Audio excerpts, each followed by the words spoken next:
Verity Singer slid into the driver's seat of her red Taurus, turning the key in the ignition as her boyfriend Daniel Reynolds settled into the passenger seat beside her. The engine sputtered to life and Beethoven's Fifth Symphony streamed softly from the speakers as Verity pulled out of the university parking lot and headed into town. It was a bitterly cold October day and Daniel huddled in his jacket, hands outstretched in front of the heating vents. "I think I failed my chem exam," he groaned. Verity rolled her eyes. "You say that every time and then get an A. When you start failing a class like I am in calculus, then you can talk to me about academic anxiety. You're not failing, Cal. Wait, do you hear that?" Daniel interrupted himself, cocking his head. "Hear what?" "That ticking noise. You don't hear it." Verity shook her head as she turned onto J Street. "Nope, and stop trying to change the subject. A C is the same as failing to my parents." "It's not failing. We're barely halfway through the term. You have plenty of time to bring it up. Professor Sparling gives tons of extra credit. But seriously, you don't hear that ticking." "I really don't hear anything except the engine and the music. Maybe it's just a ringing in your ears." Daniel frowned but let it go as Verity drove on toward the Walmart on the edge of town. He fumbled his phone out of his pocket and opened the Notepad app. "Did you make a list of everything we need for the biology project?" "I thought you did." "Okay. I'll make one now so we don't forget anything. Styrofoam balls, toothpicks, paint." He paused his typing. "You really don't hear that ticking?" "Nope. Add paintbrushes to the list." Verity braked gently as they approached a red light. "Got it. We need thin Sharpies too. But that ticking is driving me crazy. When you stop at the 9th Avenue stop sign, just stay stopped for a minute and listen." Verity did as he asked when they reached the intersection. She checked the rearview mirror to make sure no one was behind her, then held her foot on the brake, both of them silent and straining their ears. After a few seconds, Verity nodded slowly. "Okay, I think I might hear something now. Maybe the CD is vibrating in the player." She eased off the brake and turned right onto 9th Avenue as Daniel reached over to turn off the stereo. The classical music cut out, but the ticking persisted. "I still hear it. Maybe it's something with the heater," he suggested. "All right, turn the heat off for a second and let's see." "But I'll freeze," Daniel protested. "You're not going to freeze, you big baby. Just do it." Grumbling, Daniel twisted the heater knob and the vents went still. They both listened intently. "Nope, still ticking," he said. "Can I turn the heat back on now before I get hypothermia?" Verity sighed but nodded. She would never understand why a boy from balmy Louisiana had decided to come to college in frigid upstate New York. Daniel cranked the heater back up, flexing his fingers in front of the vents. As they drove on, the mysterious ticking seemed to grow louder, or maybe it was just Daniel's increasing fixation on it. He started rummaging around the car, looking for the source, digging through the glove box, groping under the seats, rifling through the center console. "Why do you have a Savage Garden cassette tape in here? You don't even have a tape deck," he asked, puzzled. "Oh, I just transferred everything over from my old Toyota when I got this car. Never bothered to clean it out, I guess." A sudden thought struck Daniel. "Hey, you don't have like a wind-up clock or watch in here, do you?" Verity shot him an incredulous look. "Oh, no. Why would I have a wind-up clock in my car?" "I don't know. You have a random cassette tape, so anything's possible." "Never mind." Daniel slumped back in his seat, massaging his temples. The relentless ticking was like Chinese water torture, eroding his sanity drip by drip. Verity glanced over at him with a mixture of sympathy and exasperation as she pulled into the Walmart parking lot. "We're here. You'll forget all about the noise once we're inside shopping. And it probably won't even be there anymore on the drive home." She parked the Taurus and reached for the key, but Daniel grabbed her hand, holding up a finger for silence. Without the sound of the engine, the ticking was much more pronounced, seeming to emanate from somewhere under the hood. Verity's brow furrowed. She had expected it to stop when the car did. If anything, the tempo seemed faster now, more urgent. Almost like Daniel's eyes met hers, widening with sudden, terrible realization. "Verity, get-o!" The rest of his warning was swallowed by a blinding flash and a deafening roar as the bomb planted under the hood detonated. The Taurus exploded in a blazing fireball, the blast wave shattering windows and setting off car alarms all down the row. Within moments, the shattered husk of the vehicle was engulfed in flames. Thick, oily smoke billowed into the sky as the gas tank ignited. Passers-by screamed, some running toward the inferno to help, others fleeing in the opposite direction. A woman pulled out her cell phone to dial 911 with shaking hands. But it was already far too late for the couple inside the mangled, twisted wreckage that had once been Verity's trusty red Taurus. Detective Greg Nowak stood in the Walmart parking lot, hands jammed into the pockets of his long wool coat, his breath steaming in the frigid air. The smoldering shell of the car had finally been extinguished, but the acrid stench of burnt rubber, plastic, and gasoline still hung heavy. That, and the sickeningly sweet odor of charred human flesh that Nowak knew all too well. He watched grim-faced as the coroner's team carefully extracted the bodies, or what was left of them, from the blackened ruins and zipped them into bags. Nowak didn't need dental records to know it was Verity Singer and Daniel Reynolds. He'd already run the plate and registration. Verity had been a local girl, a sophomore at the university, well-liked by her classmates and professors. Pretty girl, a good student, not the type to be mixed up in anything that would get her car bombed. Her boyfriend Daniel was a transfer student, originally from Louisiana. No apparent criminal ties either. By all accounts, they were just a normal college couple, full of promise and potential. But someone had murdered them in broad daylight in a crowded parking lot. Nowak's job was to find out who and make them pay. He turned to Officer Ramirez, a rookie patrolman who looked a little green around the gills. Kid probably hadn't seen many crispy critters before. Ramirez, I want you to start canvassing for witnesses. See if anyone saw something suspicious, someone messing around the car, maybe leaving the scene in a hurry after the blast. Yes, sir. Ramirez hurried off, clearly glad to put some distance between himself and the gruesome tableau. Nowak's eyes raked across the chaotic scene, taking in the scorched pavement, the blown-out windows of nearby vehicles, the fluttering strips of police tape.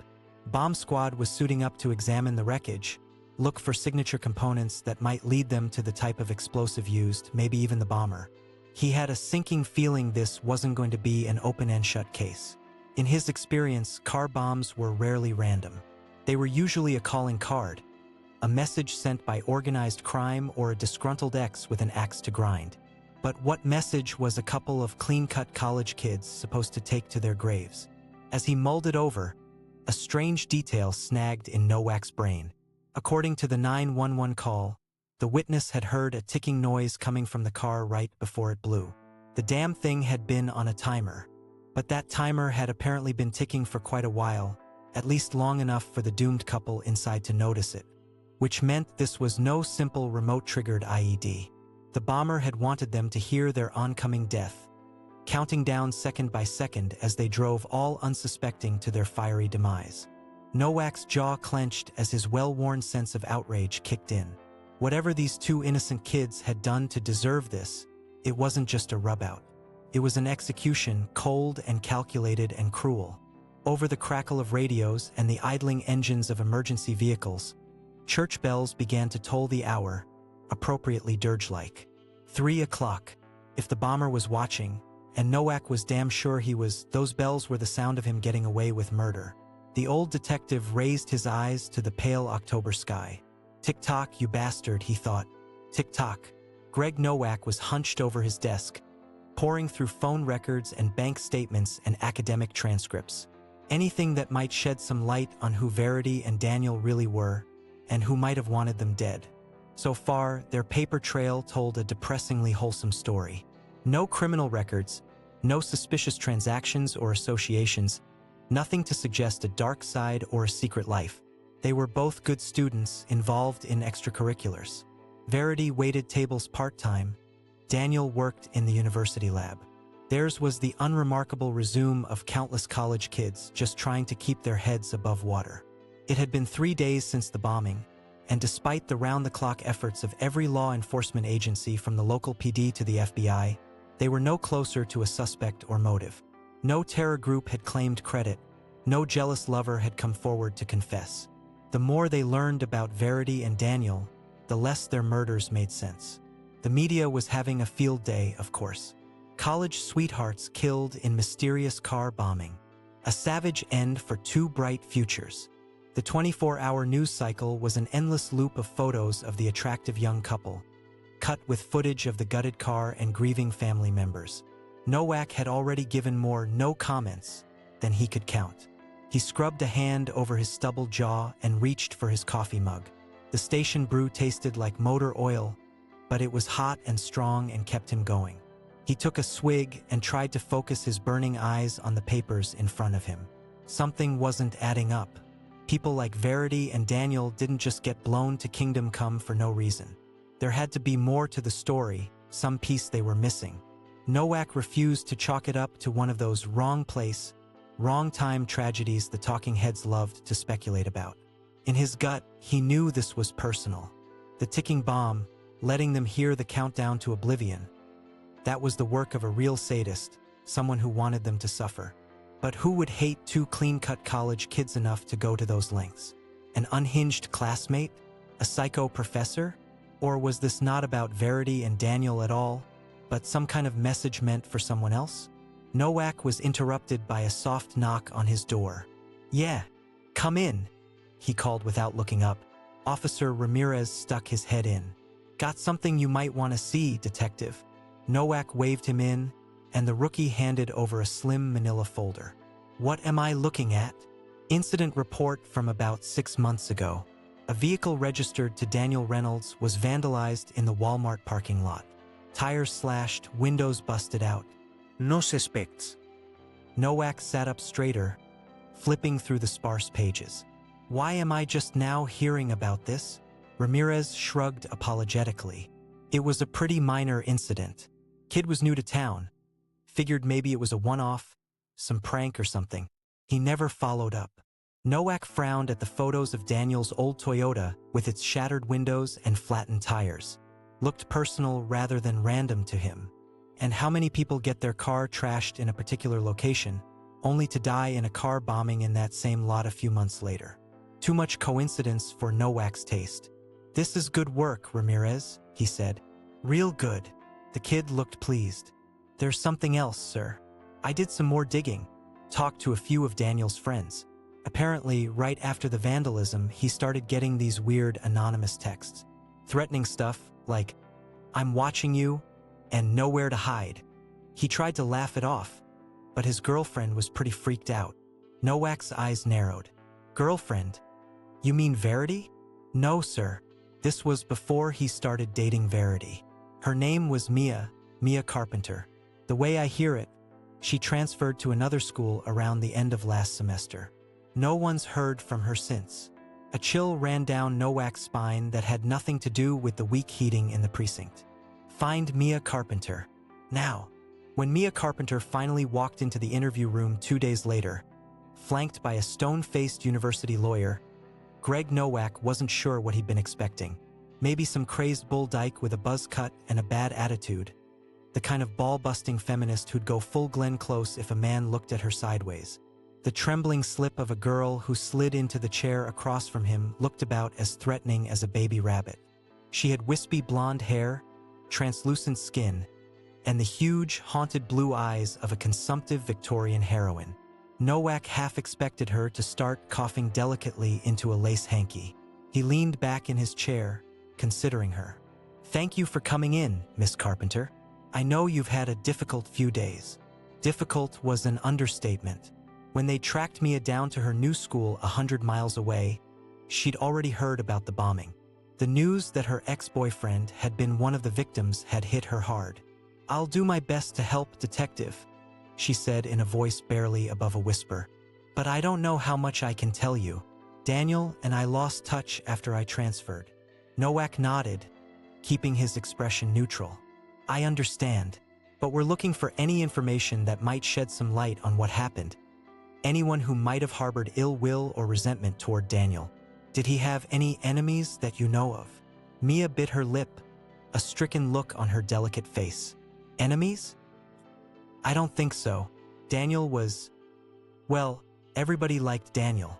It was becoming a familiar refrain. Saint Daniel, beloved by all. Nowak was getting a little sick of hearing it. Clearly, someone hadn't liked the golden boy so much. What about that incident with his car? Back in the spring? Nowak asked, watching her reaction closely. The police report mentions he was getting some threatening messages around that same time. Mia went still, her eyes widening a fraction. There was a flicker of something in her cornflower gaze before she dropped her lashes. Oh, that. She tried for a rueful smile. That was just a stupid prank, I think. You know how college boys are, always roughhousing and trying to one-up each other. I'm sure it didn't mean anything. Nowak regarded her flatly. Prank or not, we're trying to establish a pattern here, Miss Carpenter. Did Daniel have any idea who was behind the vandalism or the messages? An old rival, maybe?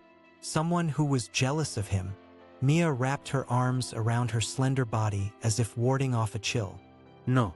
I don't think so. Daniel was a great guy. I can't imagine anyone wanting to hurt him. It was like trying to interrogate a soap bubble. Nowak could tell there was more Mia wasn't saying, but the lawyer was starting to look twitchy.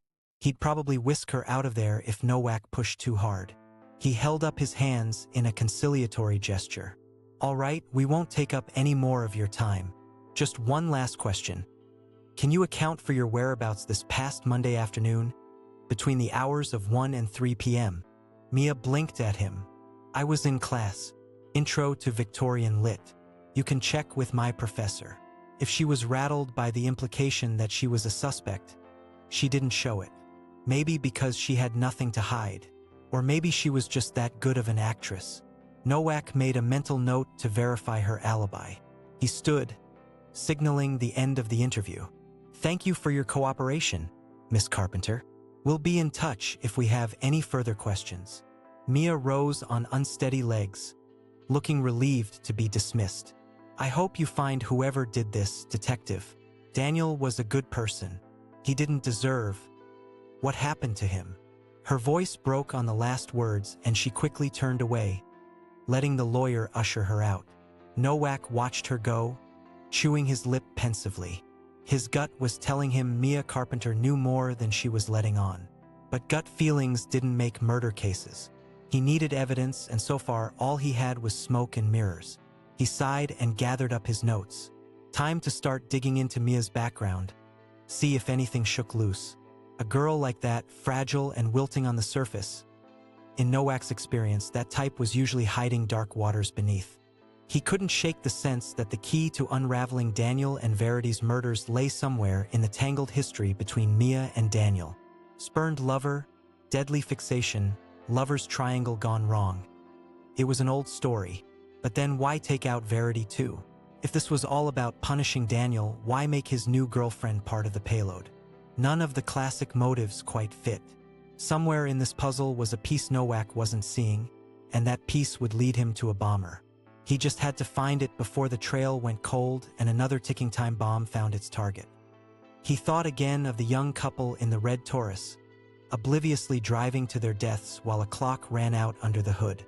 They'd probably spent their last moments bickering over exams and the radio and where to have dinner that night. All the stupid little things that feel so important and urgent when you think you have all the time in the world. They never saw it coming, but someone had. Someone heard that timer winding down and smiled, and they were still out there waiting to start the clock again. Not for long, Nowak vowed grimly. Whoever they were, he'd find them. He owed Verity and Daniel that much. He'd follow the ticks until they led him to the time bomb at the heart of this case. And then he'd burn the fuse all the way down to the sick soul holding the match. That's what the dead deserved from the living. The truth, uncovered. The monster caged. The world made a little bit safer. And maybe then the ticking in his head would finally stop. Nowak glowered at the case board, willing the scattered pieces to resolve into a clear picture. A week into the investigation and leads were frustratingly scarce. No eyewitnesses, no credible tips, no smoking gun. Oh, they had theories to spare. The current favorite was that Daniel had been cooking meth in the university chem lab to earn extra cash. Those artsy types, they love their nose candy, right? Except Daniel's talk screen had come back cleaner than a Mormon wedding and not a whiff of precursor chemicals in his possession. The vultures in the press were already moving on to juicier carrion. Some state senator caught with his pants down and his hand in the coffers. The Singer/Reynolds case was yesterday's headline, but not for Nowak. He couldn't let it go, even if everyone else was ready to relegate it to the cold case files. Call it stubborn, call it obsession. He didn't care. He'd made 2 dead kids a promise, and he intended to keep it. His gaze lingered on Mia Carpenter's yearbook photo, grainy and smudged from repeated handling. He kept circling back to her, an inkling he couldn't shake. It wasn't just a hunch. Nowak had been quietly compiling a dossier on the girl, and the deeper he dug, the darker the picture got. Mia's story checked out on the surface, but it had holes. She claimed to have lost touch with Daniel after transferring, but her phone records showed calls and texts up to a few weeks before the bombing. The messages had been deleted, but the timestamps were there. And then there was her family. Mother deceased, father unaccounted for, bounced around foster homes her whole childhood. One report of sexual abuse, later recanted. A semester in juvie for a slew of SEAL offenses. Not a record sealed when she aged out of the system, but the psychologist's notes painted a portrait. Emotionally vulnerable, attachment issues, dissociative tendencies, explosive anger. Nothing concrete, all conjecture. But it fit with the cruel theatricality of the bombing. A ticking clock, ringing every last drop of fear, that hinted at emotional sadism, not cold-blooded murder for hire. Nowak couldn't prove it yet, but his instincts told him Mia had fixated on Daniel, and when he broke it off, she'd lost it. Created a new identity at a new school, bided her time, but how to explain Verity? She was the X factor, the part that didn't add up. Wouldn't it have made more sense for Mia to kill Daniel in a jealous rage? Maybe take Verity out separately if she was feeling thorough? Why blow them up together? His musings were interrupted by Ramirez bursting through the door, out of breath and wild-eyed. "Detective, we got another one. Car bomb at the university, same MO as the last one." Nowak shot to his feet, his blood turning to ice. "Casualties? One so far. Counseling Center Director, Dr. Feldman. Bomb disposal is on the scene. It was close to a dorm dash, but Nowak was already out the door, leaving Ramirez babbling behind him. As he gunned his Crown Vic across town, lights and sirens screaming, dread coiled in his gut like something alive. The bombing wasn't a one-off, an isolated act of passion. It was a spree, and if he didn't crack the pattern, the body count would only rise. The blast site was a war zone, all smoke and chaos and sobbing students. The police had their hands full keeping hysterical kids behind the barriers. Shell-shocked, they clutched each other, staring at the twisted metal monster that had been a sedate Volvo wagon moments before. Nowak spotted a familiar face in the crowd, ashen and blank. Mia. Of course she'd be here, drifting through the aftermath like a ghost. He made a beeline for her, dodging attempts to waylay him. She saw him coming and froze, a hunted animal. He closed the gap between them until he was looming over her, heedless of the stares. "We need to talk, Mia, right now." She shook her head mutely, eyes brimming with unshed tears. "I can't," she whispered. "I'm not Dash. Not here." He cut her off brusquely. "Downtown." He didn't make it a request. His hand on her elbow was gentle but implacable as he steered her through the bedlam to his waiting car. She offered no resistance as he folded her into the passenger seat. The drive to the precinct passed in thick silence. Nowak didn't trust himself to speak. His mind whirled with the implications of this latest attack. Dr. Feldman, the head of the University Counseling Center. Not a random target. It had to be connected to Mia somehow. Everything was. He herded her into an interrogation room, dumping her into a chair. He remained standing, using his height to press his advantage. "No more games, Mia. Cards on the table, right now. What's the connection with Dr. Feldman?" She flinched, fresh tears spilling down her cheeks. Nowak softened his tone, but only a notch. "Mia, listen to me. I know you're scared. I know you're in over your head. But I can't help you if you don't level with me." She looked up at him, impossibly young, broken. "You can't help me," she said dully. "No one can. He won't stop. He'll never stop dash." "Who, Mia? Who won't stop?" "I don't know his name. He made me call him Mr. Tick-Tock." The world seemed to halt on its axis. Nowak pulled out the chair opposite her and sat, heavily. "Start from the beginning. Tell me everything." So she did.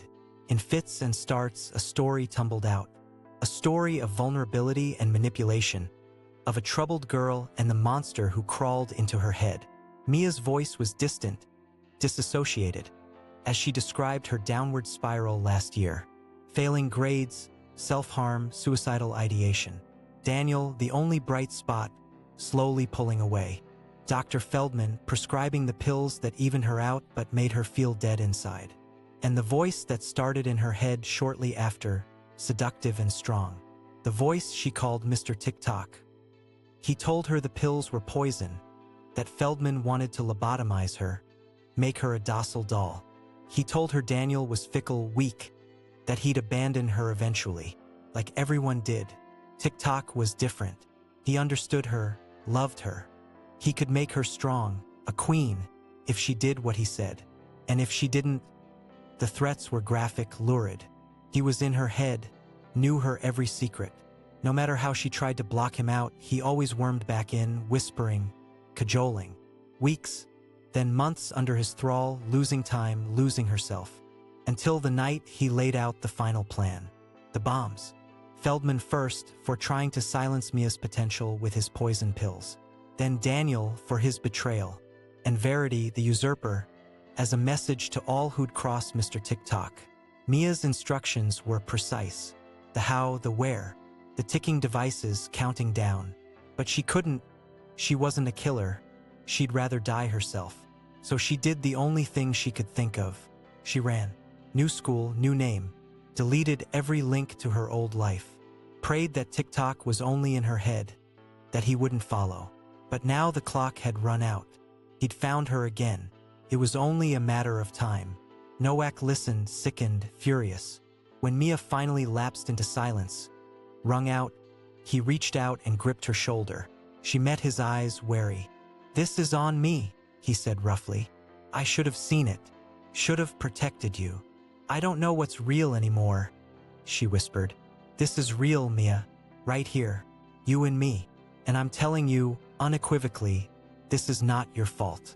You're not responsible for the actions of this psychopath." She looked away. "I could have warned them. Daniel, Dr. Feldman.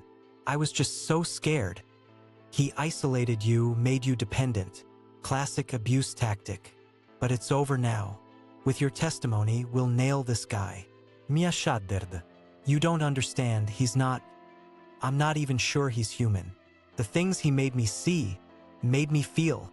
Her eyes went distant again and Nowak cursed himself. He was losing her. "Mia, stay with me," he urged.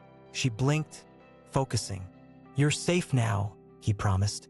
"I'll protect you, but I need you to trust me. Can you do that?" She hesitated, searching his face. Then slowly she nodded. "Okay, here's what we're going to do."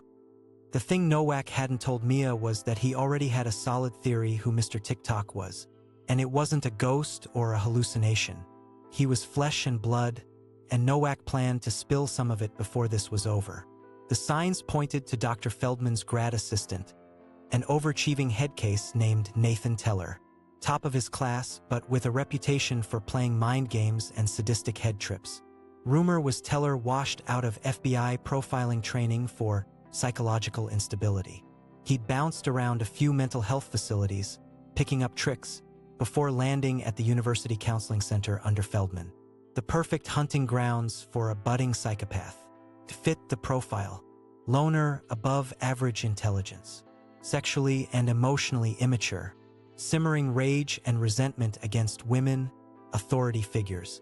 Gets off on control, manipulation, fear. Probably stumbled on Mia's file during his work study. Sensed a vulnerable target. Saw in her an opportunity to act out his darker urges. inserted himself into her treatment, maybe even swapped her meds for something more disorienting. Played the understanding confidant, slowly isolated her from her regular support network. Then the gaslighting, the double binds, shaping her reality until he had her doubting her own mind. The Mr. TikTok bit was a flourish, appealing to a hyper-rational monster like Teller. A little dissociative amnesiac touch to muddy the waters. He'd pushed it too far, spooked her into rabbiting. But he was clever, patient. Let her think she'd slipped the net while he planned his next move. Feldman must have started to suspect something was off with his star pupil. Maybe found discrepancies in Mia's file, or picked up on her unraveling. So Teller dealt with him first. A warning. Then he tied up his loose ends. Daniel and Verity. The one that got away and the one that replaced her. Object lessons, both of them. It was educated conjecture, nothing that would stick in court. He needed a smoking gun. He'd sent Ramirez to quietly pick up Teller, along with a warrant to search his laptop and phone records. Mia was tucked away at a safe house under heavy guard. A tapped burner phone, her only contact with the outside world. Now it was a waiting game.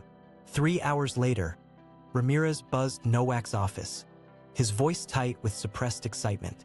"You're gonna want to see this, boss." He dropped a thick stack of printouts on Nowak's desk. Found M buried deep in an encrypted partition on Teller's hard drive. Time-stamped copies of every threatening message sent to Mia Carpenter, along with emails detailing his little experiments on her. Guy was keeping trophies. Nowak rifled through the pages, his lip curling in disgust. The sheer callousness, the smug sense of superiority. It was all there in black and white. He slipped up with Verity Singer, left a partial print on the ignition device. Tech has his cell pinging near both bomb sites. "We got him." Nowak closed the file, his shoulders suddenly heavy with an exhaustion that had nothing to do with lost sleep. "Go pick him up. I want that twisted son of a bitch in cuffs before the ink dries on the warrant." Ramirez nodded sharply and headed out, nearly bouncing with the thrill of a hot collar. Nowak didn't begrudge him that. The kid had earned it. He'd earned a stiff drink too, but that would keep. He fished the burner out of his pocket and dialed the one program number. "Mia, it's Nowak. We got the bastard. You're safe now." Her sob of relief was jagged over the line. "Thank you," she gasped over and over. "Thank you. I promised, didn't I?" Nowak smiled faintly, leaning back in his chair. "It's over." And for the first time in weeks, the ticking in his head was finally blessedly silent. 3 months later, Mia sat on the back porch of her aunt's farmhouse, rocking gently in the old wicker chair. The warm breeze smelled of honeysuckle and fresh-cut grass, stirring the wind chimes into a lazy song. She still had a long road ahead of her, a host of demons yet to exorcise. Nathan Teller was behind bars awaiting trial, and she was back on her proper meds. But she knew healing was more than a verdict and a pill. Therapy was helping her untangle the knots of guilt and paranoia, to reclaim the sense of self Teller had sought to strip from her.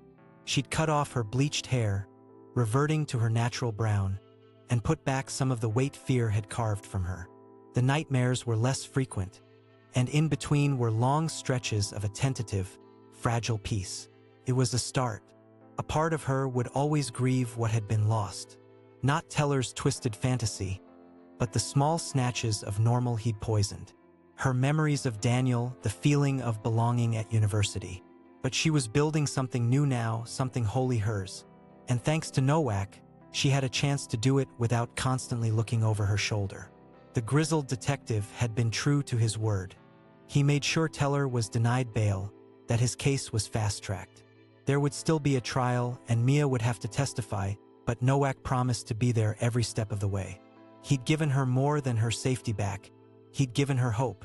Her phone buzzed beside her, and she glanced at the screen. Speak of the devil.